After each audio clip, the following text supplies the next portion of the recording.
rulings on that, or you can have the operating companies insure through a fronting company as the pooling mechanism. So there is some authority for each of those. This is the question that was asked here. Can there only be one reinsured? And this Rev Rule 2009-26 says yes, as long as you've got one reinsurance contract here, but as long as the ultimate insureds would meet risk distribution, you meet the test. Loan backs. Jazz? Yes. On the pools, I just want to ask this question because on the what pool? You've been saying nice things about USA Risk Group, and I just want to get. We will not, for instance. There's a lot of what I see these pools out there offering stop losses on the pool at numbers like 11.5%, or 17.5%, or 20%. That your losses to the pool, and the numbers were like, so if you put in $1 million a year to the pool over 3 years, your maximum losses were $400,000. I just don't think that meets anything possible definition of insurance. I just wanted to sort of get you two guys to verify that that's absolutely crazy. I think it's somebody taking the 10% chance of losing 10% and completely twisting it to being like a 10% loss ratio. And I think it's important that I'd like to hear you guys say, I hope I'm not crazy, I just think that's absolutely indefensible. Repeat your facts again, I'm not sure I completely followed you.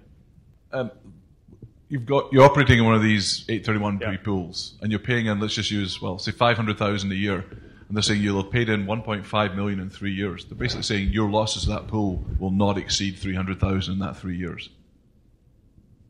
Not $1.5 million plus $300,000. No, just $300,000. Well, $300,000. Well, I'm going to make a caveat on this, and that is, I reserve the right to be hired by somebody who's got that situation and see if I can defend it. Okay? To your last dollar. But subject to that, it doesn't sound like a good thing. Doesn't sound like insurance to me. What?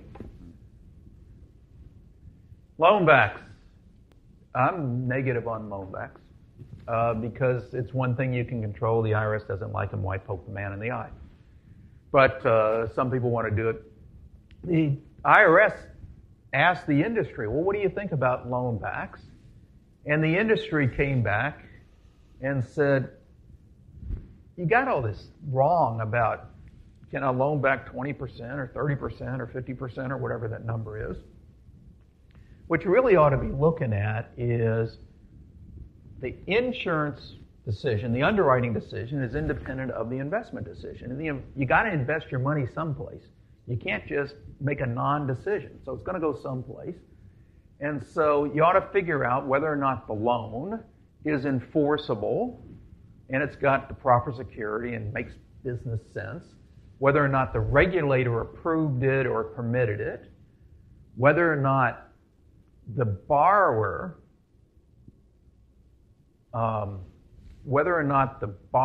really had the capacity to pay the loan back as and when it came due, and whether or not it was commercially reasonable to assume that the lender, that is the captive, would have enough money to pay claims as and when they came due.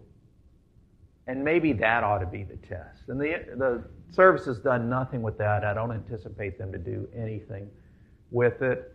I do think, notwithstanding that, even if you met all those tests, even if you had plenty of cash and the